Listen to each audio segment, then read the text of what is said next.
predsednik, ekscelence in gospe in gospodje. Slovenija zelo ceni odločitev italijanskega predsednika Mattarelle in da je obiskal našo državo med prvimi po nedavnem prevzemu mandata predsednika Italijanske republike. Današnji pogovori so potrdili trdno odločenost obeh, tako predsednika Mattarelle kot mene, lahko rečeva tudi obeh držav, da razvijeva še naprej odlične osebne odnose in odlične politične, gospodarske, kulturne in vsestranske odnose med obema narodoma in državami. Slovenijo in Italijo. Ob prvem obisku predsednika v Sloveniji je to treba reči. Posebno povezuje dejstvo, da sta sosedski državi, ki zdaj uživata prijateljske odnose, obe sta tudi članici Evropske unije in sta privrženi skupni evropski ideji, ter članici NATO in skrbita ena za drugo, skupaj z zaveznicami za našo skupno varnost. Državi imata spodbudne rezultate na področju gospodarskega sodelovanja. Italija se že vrsto let uvršča na drugo mesto med zunanje trgovinskimi partnericami naše države.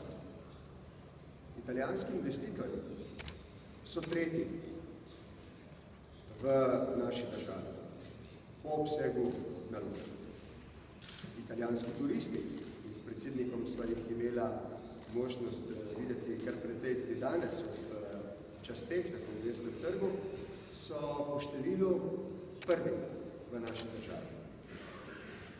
Kar pomeni, da to zlahka ilustrira dejstvo, da je skupna menjava med državama 6 milijard evrov. S predsednikom sem se pogovarjala o slovenski manjšini v Italiji in o italijanski manjšini v Sloveniji. Oba ocenjujeva, da sta manjšini bogatstvo, ki plemeniti multikulturnost obeh držav. Glede njunih statusov, priložnosti in problemov smo ugotovila, da se stvari v glavnem premika v pravo smer, ampak so nekatere stvari, ki terjajo morda tudi najno pozornost. Zlasti v smislu ustvarjanja ene atmosfere, zato da bodo ti rešeni prej in lažje. Predsednika Mattarello sem obvestil o tem, da potem, ko sem imel nekaj pogovorov z predstavniki italijanske manjšine v Sloveniji in so me obvestili, da nekatere pravice, ki so v zakonjenju, niso uveljavljene, da sem se odločil sklicati posebno konferenco, delovno še pred poletjem, zato da bi videli, kaj se da spremeniti na bolje. In prosil sem italijanskega kolega, predsednika Mattarello, da sprejme delegacijo krovnih manjšinskih organizacij slovenske manjšine v Italiji, ker bi želeli spregovoriti o nekaterih dilemah pri sprejemanju nove volilne zakonodaje in pri reformi lokalne skupnosti, kjer se pojavljajo nekatere nevarnosti, da bi lahko dvojezične občine izgubile vpliv pri sprejemanju pomembnih odločitev. Tudi sicer za voljo najinih pretežno protokolarnih pristojnosti nimava neposredne moči za urejanje praktičnih in vsakodnevnih priložnosti in problemov, ki se rojevajo med dvema sosedskima državama, ki sta poleg tega, kot sem dejal, v Evropski uniji in NATO. Imava pa to priložnost in danes sva se odločila, da je neizpustljiva iz rok, da ustvarjava atmosfero prijateljstva, strpnosti, medsebojnega razumevanja, sožitja, vsega, kar pripomore k temu, da bomo lahko Slovenci in Italijani kot sosedje gledali v prihodnost z velikim optimizmom in upanjem. V tem smislu sem posebej prosil italijanskega predsednika, da se osebno zavzame za objavo in popularizacijo poročila slovensko-italijanske kulturno-zgodovinske komisije, ki je ugotavljala obdobje med državama in narodoma v času med leti 1880 in 1956. In bi prišla prav, da se kaj morda ne bi naredilo ali reklo v nasprotju z ugotovljenimi zgodovinskimi resnicami, kar potem en ali drugi narod voli. In vesel sem, da je predsednik Mattarella dejal, da se bo potrudil po svojih najboljših močeh, da bo temu tako. Oba sva izrazila zadovoljstvo, da sta tako najni državi kot obe civilni družbi prispevali k temu, da je po letih napora prišlo letos do odprtja poti miru od Alp do Jadrana. Poti miru, ki na en tak miroljuben način sporoča tragičnost vojne, zlasti prve svetovne vojne, ampak sleherne vojne. In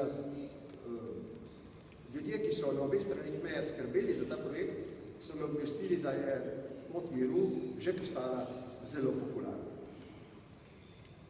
Slovenija se, spoštovani gospe in gospodje, zaveda izjemne odgovornosti, ki jo na svoja ramena prevzema italijanska država glede migrantov, beguncev in azilantov iz Bližnjega vzhoda in iz Severne Afrike. Slovenija je že v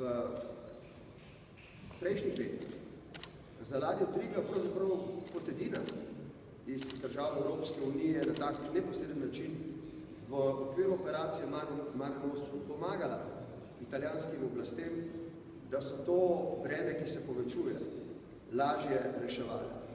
Zdaj pa postaja tako težko, da oba s predsednikom Mattarello z optimizmom gledava na jutrišnje izredno srečanje Evropskega vrha, kjer naj se prouči možnosti za to, da se to breme pravično porazdeli med evropske narode in države v skladu z njihovo močjo in velikostjo, ker oba ocenjujeva, da nismo še na vrhuncu krize, da se ta lahko še razplanti.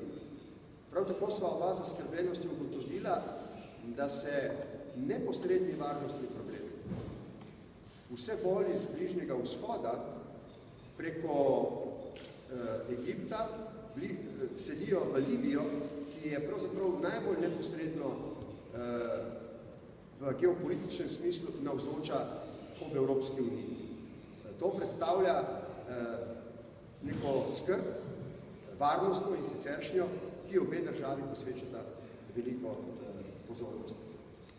Oba sta se pogovarjala tudi o zunanje političnih vprašanjih, kjer imata Slovenija in Italija, tudi po tem, kar sta si povedala, zelo sorodna stališča, naše ocene, predlogi glede mirnega reševanja teh vprašanj se ujemajo in bi rad izrazil glede tega posebno zadovoljstvo. Vesel sem tudi, da je predsednik Mattarella pokazal zanimanje za proces Brdo, sploh za razmere v tem delu Evrope. Povabil sem ga, imel sem ta mandat tudi strani predsednice Grabar-Kitarović, da prihodnje leto obišče vrh, torej sestanek šefov držav, ki sodelujejo v tej neformalni skupini, in predsednik Mattarella je to vabilo sprejel. Gospe in gospodje, dragi predsednik, to je bil najmanj prvi sestanek, bil je zelo iskren, bil je zelo odkrit in odprt. Z veseljem gledam na najno prihodnje sodelovanje. Oba sva zavezana istim vrednotam, miru, spravi, sožitju, sodelovanju. Potrudila se bova po svojih najboljših močeh, da bosta oba naroda, italijanski in slovenski, v njih uživala tako zdaj kot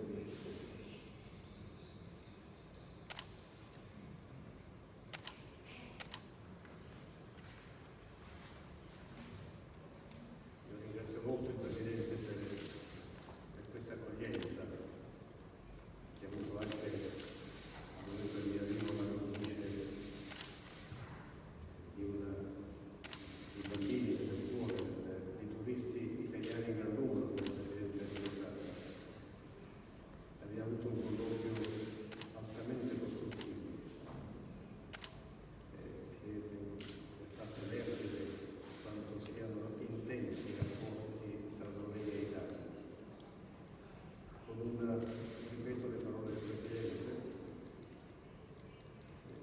paesi vicini e amici, legati da una quantità di elementi proiettati nella storia, in tanti secoli, ma proiettati nel futuro che in comune abbiamo.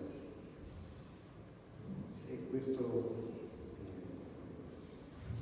si riverbera su tante cose, si riverbera su azioni bilaterali, si riverbera sui rapporti che insieme abbiamo in quest'area e che insieme abbiamo nell'Unione Europea e insieme abbiamo nella comunità internazionale.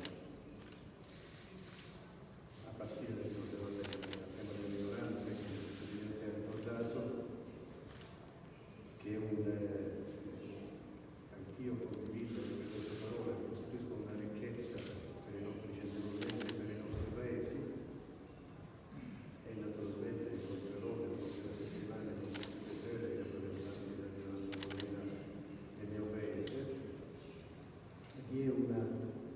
Abbiamo registrato una comunanza di vedute sulla responsabilità che avvertiamo per la stabilizzazione e lo sviluppo della regione balcanica e Balcani occidentali, con una anche esigenza della comune visione europeistica che è duplice, quella di rilanciare il processo di integrazione dell'Unione Europea e quello di rilanciare il processo di allargamento dell'Unione con le tappe necessarie nei Balcani occidentali. Sul piano dell'Unione Europea abbiamo anche condiviso una valutazione su quel che sta avvenendo nel mondo intorno all'Europa. In tante aree di crisi l'Europa ha, l'Unione ha, in omaggio anche alla sua storia, ai suoi caratteri, anche in questo periodo è chiamata a difendere, a sviluppare, a promuovere il valore di pace, di libertà e di democrazia. Questo naturalmente richiama alcune responsabilità specifiche. La prima è nei Balcani occidentali deve contribuire alla crescita dei paesi delle zone, al loro sviluppo, alla loro stabilità, alla loro stabilizzazione. Un secondo fronte nei confronti di quel che sta avvenendo nel Mediterraneo. Il Presidente ha ricordato bene che domani vi è un vertice del Consiglio europeo straordinario che è stato convocato dopo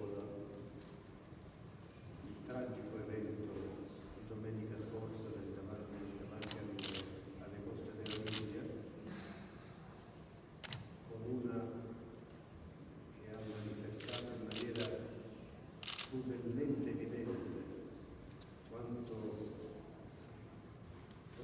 si aggrava il fenomeno di tante persone che fuggono da condizioni disperate e che, sfruttate da indegni mercanti di esseri umani, finiscono, dopo essere stati depredati, a morire nel Mediterraneo. Questa è una condizione che l'Unione Europea alle sue responsabilità, anzitutto perché nei luoghi dove si originano questi fenomeni migratori nati da disperazione, da guerre, da carestie, da persecuzioni, si rimuovono queste condizioni. In secondo luogo perché si ponga fine a questo sfruttamento ignobile di esseri umani che viene fatto da questi trafficanti, che spesso, ripeto, li conducono a morire nel Mediterraneo. In terzo luogo perché l'Europa faccia carico, insieme alla comunità internazionale, della situazione drammatica in cui versa la Libia, aiutando la direzione del mondo perché si trovi lì una soluzione che faccia uscire dalla guerra civile quel paese. Per diverse ragioni. La prima, nell'interesse dei libici, che hanno il diritto di vivere in un paese senza guerra civile e senza insediamenti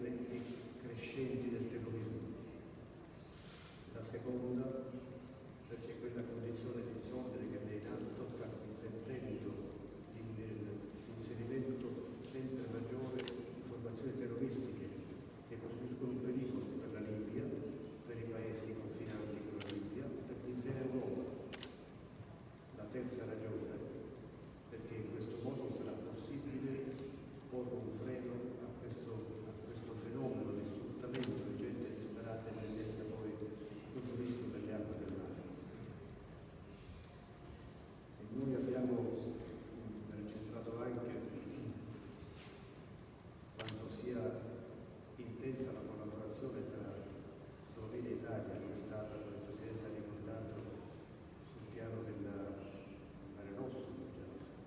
La Slovenia è stato il paese più sensibile nel farsi carico insieme all'Italia di questo drammatico problema. Vi è una eccellente collaborazione in materia di difesa tra Slovenia e Italia, ma abbiamo registrato, e concludo così Presidente, abbiamo registrato una condivisione su tutti i problemi più rilevanti che abbiamo di fronte, quelli bilaterali, quelli dell'Unione Europea e quelli nell'ambito dell'area in cui operiamo, l'Alto Adriatico, l'intera Europa e l'intera comunità internazionale. Questa comunanza di vedute e questa condivisione di esigenze rafforza i rapporti tra Slovenia e Italia e consente di vedere il futuro dei rapporti sempre più intenso, contrassegnato dall'amicizia che io poter dire personalmente quest'oggi registriamo il Presidente di Nikdo postaviti kakšno kratko vprašanje, nimamo veliko časa. Eno vprašanje, prosim.